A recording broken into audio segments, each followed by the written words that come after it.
तो ठीक है, आज का हमारा टॉपिक है सर्वाइवरशिप कर्व। ठीक है, जैसे आप देख रहे हैं सर्वाइवरशिप कर्व, ये एक जो है कर्व होती है, ऐसी एक कर्व होती है जो हमको तब मिलती है जब हम प्लॉट करते हैं सर्वाइवरशिप डेटा को अगेंस्ट टाइम। यानी टाइम के साथ साथ जो है हम नंबर ऑफ सर्वाइवर्स जो है सर्वाइवरशिप मीन्स का मतलब होता है कि कितने जो है इंडिविजुअल्स पर 1000 ऑफ द पॉपुलेशन जो है वो कितने मर रहे हैं।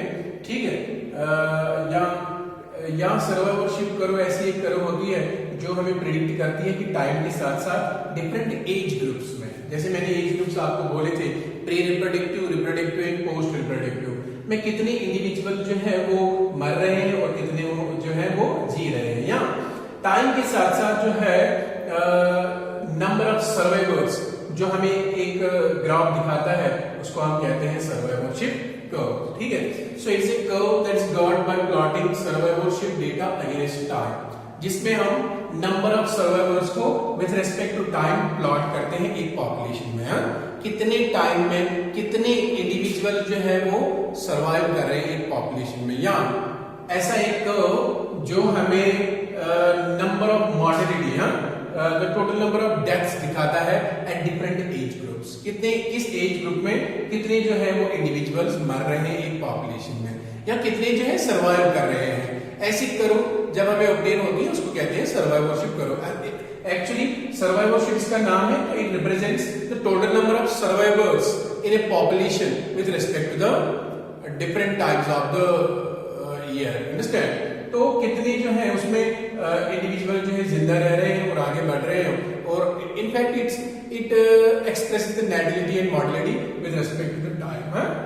कितने जो उसमें ऐड हो रहे हैं और कितने उसमें मर रहे हैं। ठीक है, तो यहाँ पर हम जो टाइम इंटरवल होता है उसको प्लॉट करते हैं हॉरिजॉन्टल एक्सिस पे, यहाँ पर हॉरिजॉन्टल एक्सिस पे, और जो सर्वाइवरशिप डेटा है कितने सर्वाइव कर रहे हैं उसको हम पर 1000 रिप्रेजेंट करते हैं वर्टिकल एक्सिस पे। ठीक है, इन अदर वर्ड्स हम बोलेंगे the pattern of mortality with age is illustrated by survivorship curves.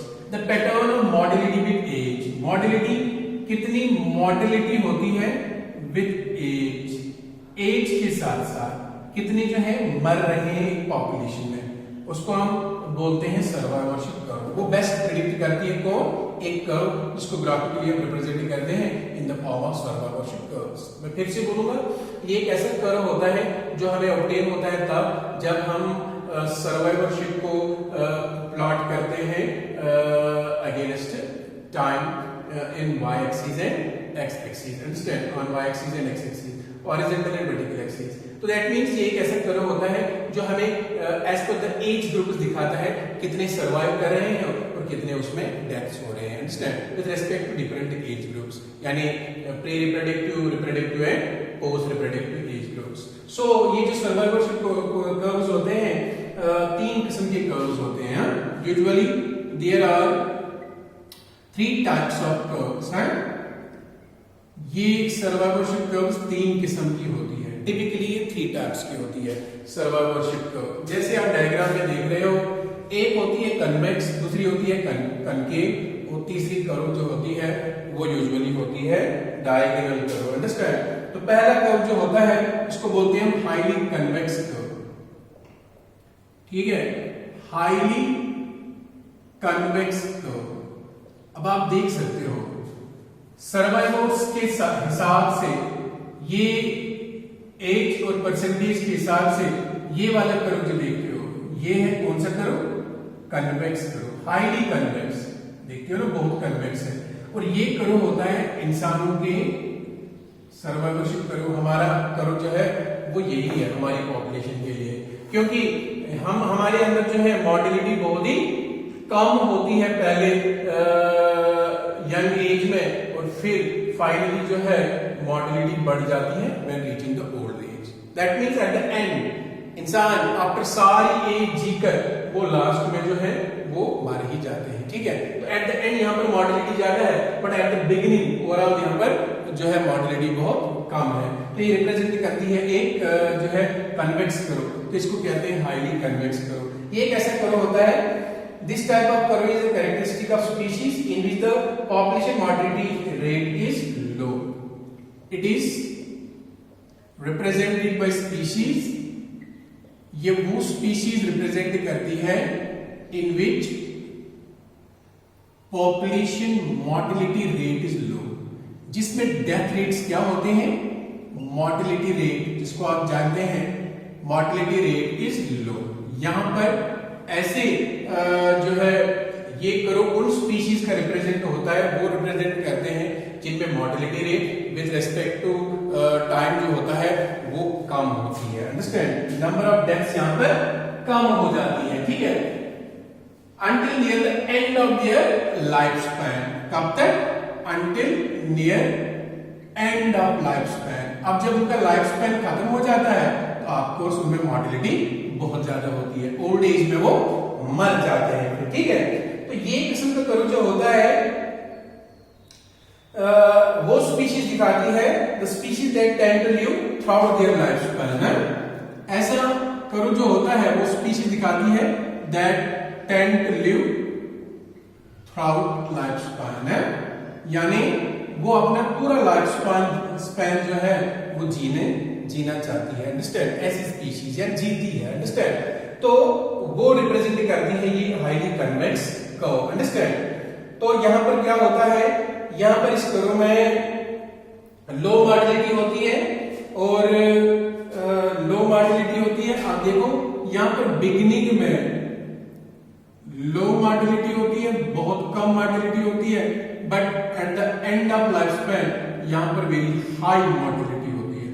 इसीलिए कर्व कैसा होता है, ये कन्वेक्स होता है, पहले बढ़ता है उसके बाद ये बेंड हो जाता है, तो it gives it a convex shape. Understand, तो ये वाला कर्व जो होता है ये बहुत सी स्पीशीज दिखाते हैं, जैसे डियर, जैसे मैन, अंडरस्टैंड, एंड जैसे माउंटेन शीप। अंडरस्टैंड, तो वो जो होते हैं वो ये कर्व जो है वो इंडिकेट करते हैं। अंडरस्टैंड, क्योंकि यहाँ पर क्या है, इंसान जो है, अब आप देख सकते हो in the pre reproductive age group and reproductive age group, यहाँ पर मोर्टेलिटी बहुत कम होती है, but post reproductive age group में जब एडल्ट एज आ जाती है, ओल्ड एज आ जाती है, तो मोर्टेलिटी बढ़ जाती है। तो इसका मतलब पहले पॉपुलेशन इंक्रीज होती है, उसके बाद ये डिक्रीज हो जाती है डेथ होकर। अंडरस्टैंड, दैट मीन्स मोर और लेस ये जो है एक जो है बढ़ती हुई पॉपुलेशन ही है, जिसमें मोर्टेलिटी रेट बहुत कम है बिगिनिंग में, but at the end of the life span फिर यहाँ पर मोर्टेलिटी रेट ज्यादा है। तो इस कर्व को कहते हैं हम कन्वेक्स कर्व। क्या कहते हैं? Convex curve. नाउ कौन सा कर्व है ये? ए वाला कर्व जो वहां पर आप देख रहे हैं डायग्राम में, ठीक है। फिर दूसरा कर्व होता है, उसको कहते हैं highly concave curve. Highly concave curve. तो ये जो कॉन्केव कर्व होता है ये कौन सा है? ये सी वाला कर्व है, इट्स हाईली कॉन्केव। आप देख रहे हो यहां पर जो है pre reproductive and reproductive age group में या यंग एज में मोर्टेलिटी ज्यादा है, फिर जाके जो है मोर्टेलिटी कम हो जाती है, तो पॉपुलेशन बढ़ जाती है। Understand, so this curve is characteristic of such species which mortality rate is high during the young stages. तो ये वाला कर्व वो स्पीशीज दिखाती है जिसमें मोर्टेलिटी रेट हाई होता है। कब हाई होता है? During the young stages.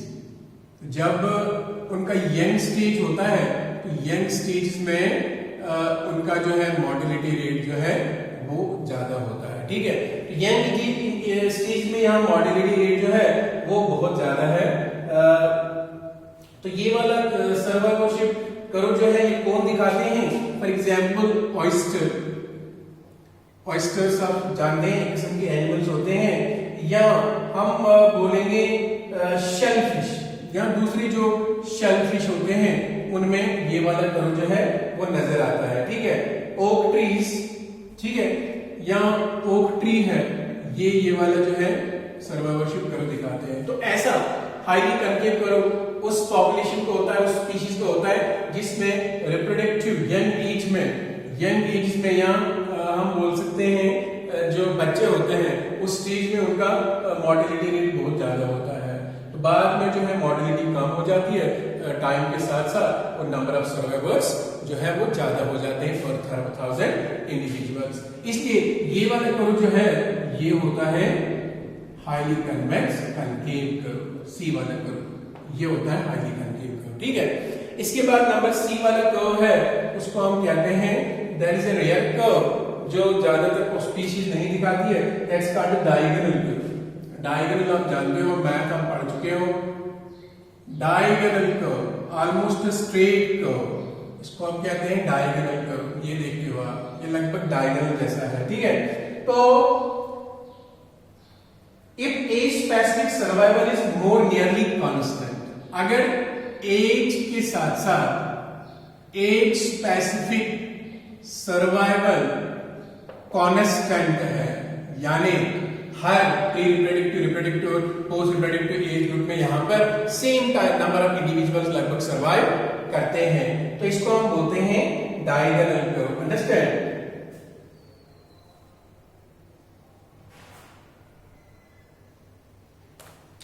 So it shows constant proportion of individuals।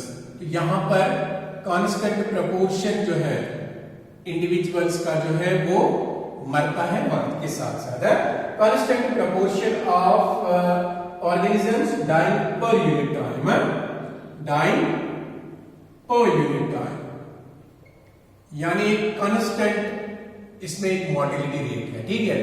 Per unit time के हिसाब से यहां पर जितनी मॉर्टेलिटी है वो यहां पर भी है, तो थोड़ी सी मॉर्टेलिटी जो है वो ज्यादा हो जाती है, तो फाइनली जो है वो मॉर्टेलिटी जो है हम कह सकते हैं कि लगभग बराबर है हर एक एज ग्रुप के हिसाब से। So it shows constant population proportion of individuals dying per unit time। Understand?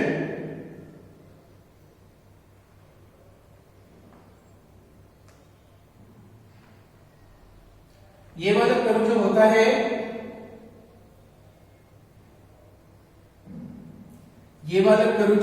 ये बर्ड्स दिखाते हैं। फॉर एग्जांपल कौन दिखाते हैं? बर्ड्स दिखाते हैं। इसके अलावा जो है ये वाला कर्व जो होता है वो बर्ड्स दिखाते हैं, और बर्ड्स के अलावा माइस एंड रैबिट्स, वो जो है ये वाला कर्व शो करते हैं। तो इस कर्व में आप देखते हैं यहाँ पर मॉर्टेलिटी रेट जो होता है वो पहले थोड़ा सा ज्यादा होता है, बट बाद में वो स्टेबल रहता है। अंडरस्टैंड? तो ऐसे कर्व को हम बोलते हैं डायगोनल कर्व। डायगोनल कर्व जो होते हैं वो रेयर ही होते हैं। Understand?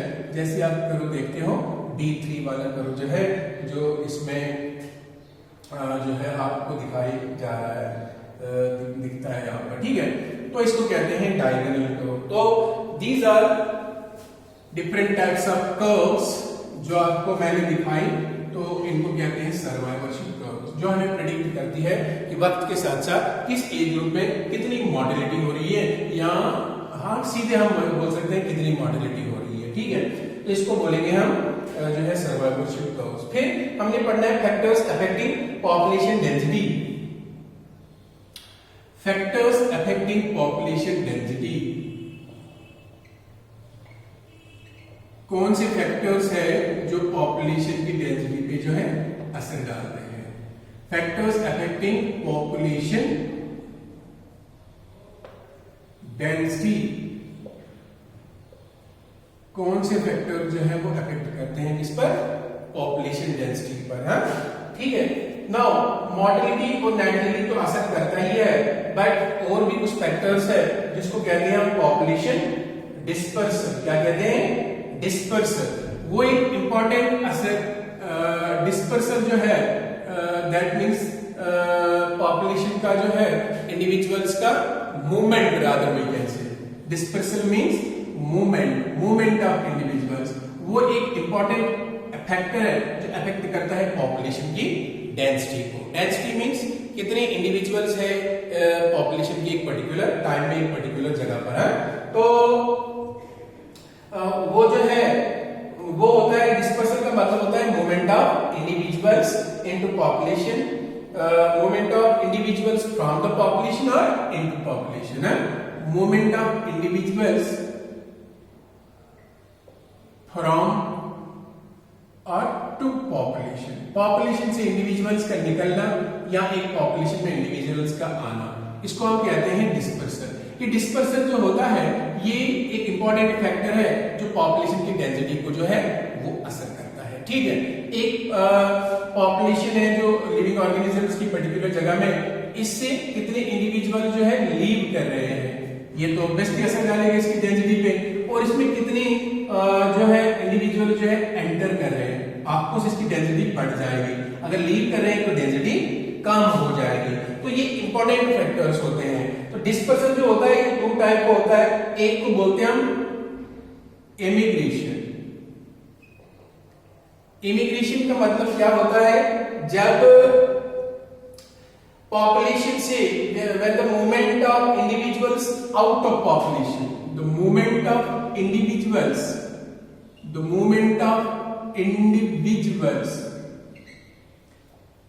out of the population, जब पॉपुलेशन से इंडिविजुअल्स निकलते हैं तो उसको हम क्या कहते हैं, उसको हम कहते हैं इमिग्रेशन। ठीक है, तो इमिग्रेशन से डेंसिटी क्या हो जाएगी, वो कम हो जाएगी। हाँ, डेंसिटी कम हो जाएगी। ठीक है, अब अगर यहां से निकले तो वो किसी और पॉपुलेशन में ऐड हो जाएंगे, तो उस मोमेंट को हम कहेंगे इमाइग्रेशन। क्या कहेंगे, इमाइग्रेशन। IMMIGRATION। इमाइग्रेशन क्या होता है, the movement of individuals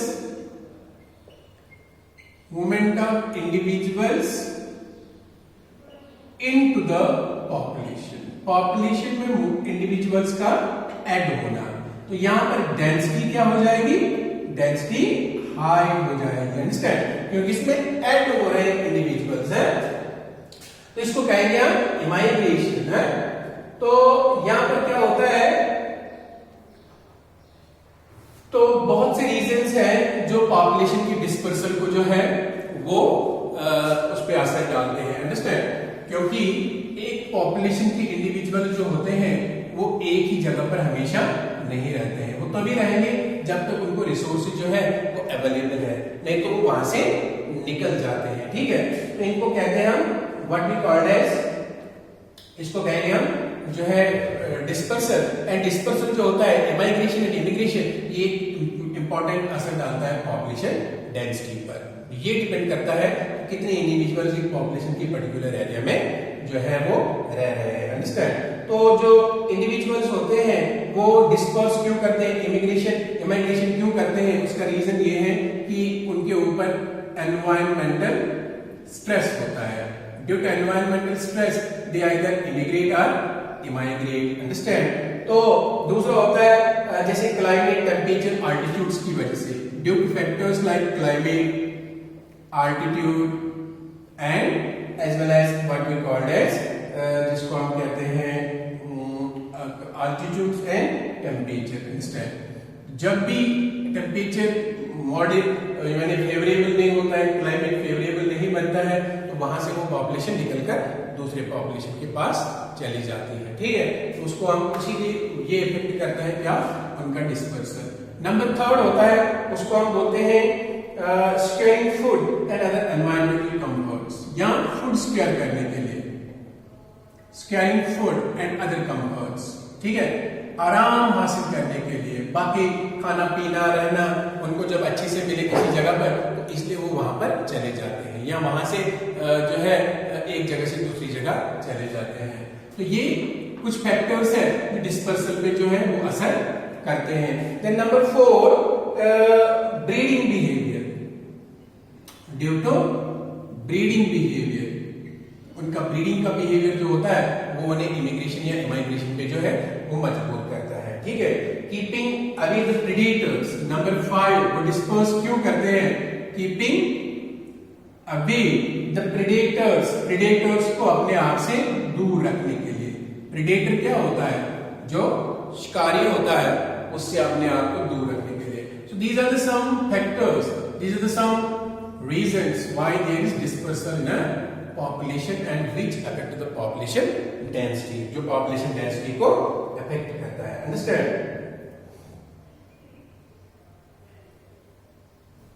Now there is a concept of R selection and K selection. R selection क्या होता है और K selection क्या होता है? What do you mean by R selection, K selection? Understand? R selection जो है यहाँ पर क्या होता है, इस सिलेक्शन में एक एनवायरनमेंट जो होता है वो वेरिएबल होता है और अनप्रेडिक्टेबल होता है, और जो उस वेरिएबल और अनप्रेडिक्टेबल एनवायरनमेंट में स्पीशीज रहती है उसकी सिलेक्शन को वहां रहने को हम कहते हैं आर सिलेक्शन. क्या कहते हैं? R selection. अंडरस्टैंड?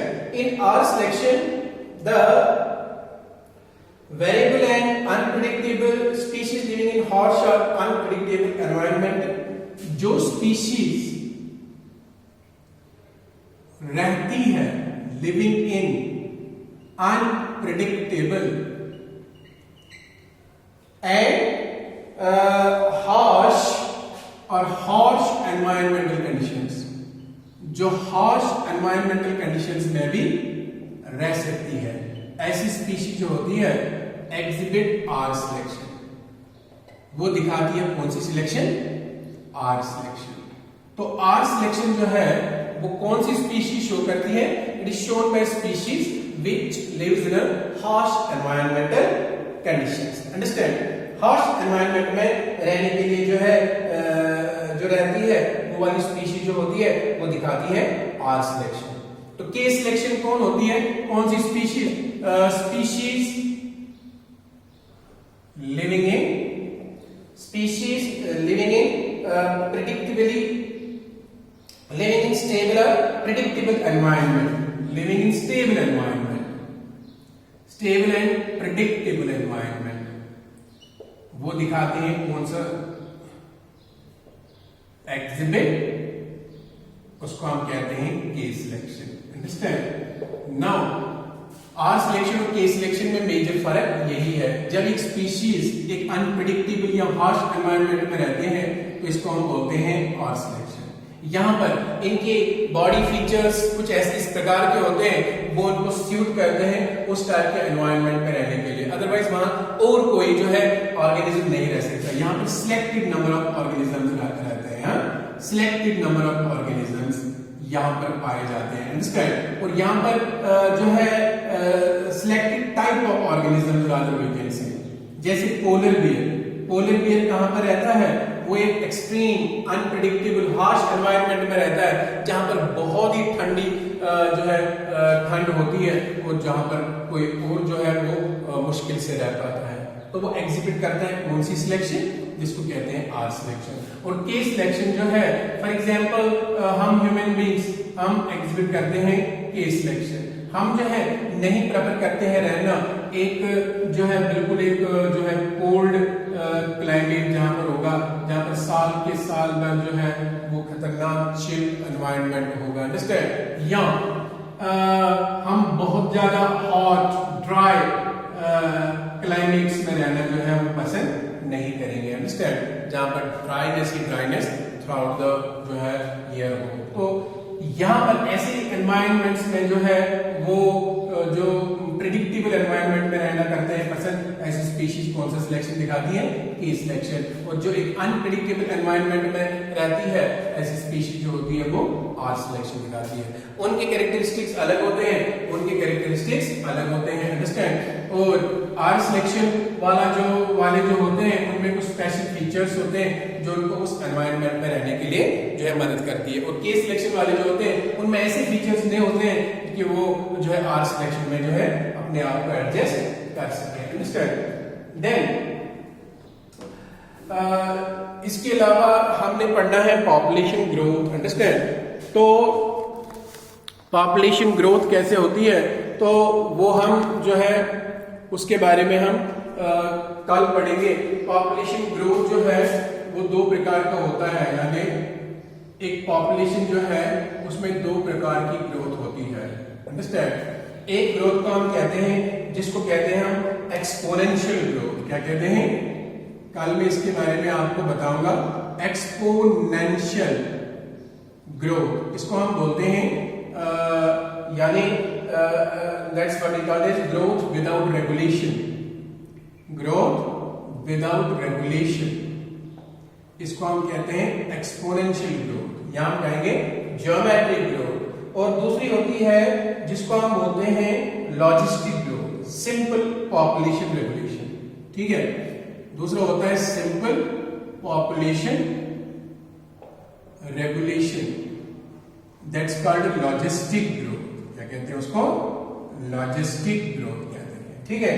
तो पॉपुलेशन की ग्रोथ जो होती है वो दो प्रकार की होती है, एक होती है एक्सपोनेंशियल ग्रोथ, दूसरी होती है लॉजिस्टिक ग्रोथ। ये क्या होती है ये एक्सपोनेंशियल ग्रोथ, लॉजिस्टिक ग्रोथ, इसके बारे में हम कल पढ़ेंगे।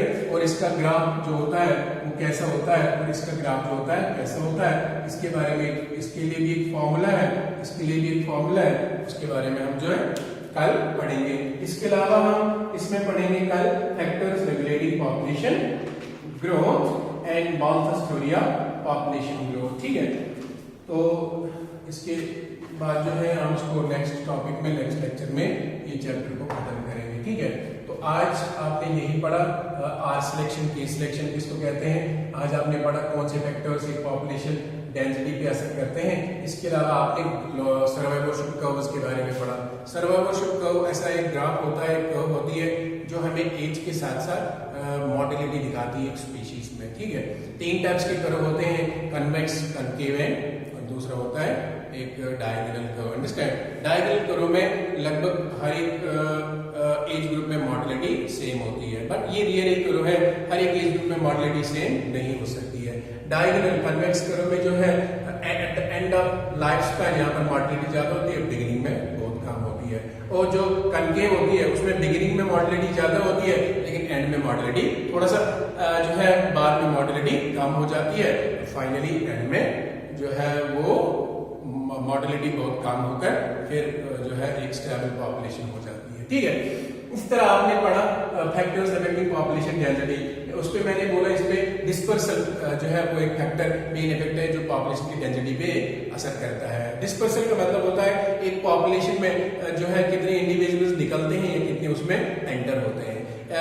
उसके निकलने को कहते हैं इमाइग्रेशन, और इमिग्रेशन, और अंदर आने को हम कहते हैं इमाइग्रेशन, ठीक है। इस तरह पॉपुलेशन की डेंसिटी पे जो है असर पड़ता है। देन वही study about R selection and K selection.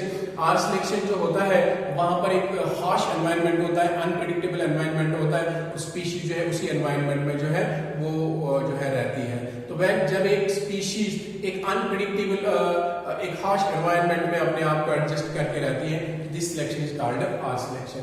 And when there is K selection, then there is an environment that is predictable, that is very stable environment, and that in that environment there lives a population which cannot live in harsh environmental conditions. Understand? तो वहां पर वो environment जब select करता है किसी species का जो है वहां पर रहना, तो उस सिलेक्शन को हम कहते हैं दैट्स कॉल्ड के सिलेक्शन। तो कल हम पढ़ेंगे पॉपुलेशन ग्रोथ के बारे में। दो किस्म का पॉपुलेशन ग्रोथ होता है, एक्सपोनेंशियल एंड लॉजिस्टिक ग्रोथ, ठीक है। तो ये क्या होते हैं इसके बारे में हम कल डिटेल्स पढ़ेंगे।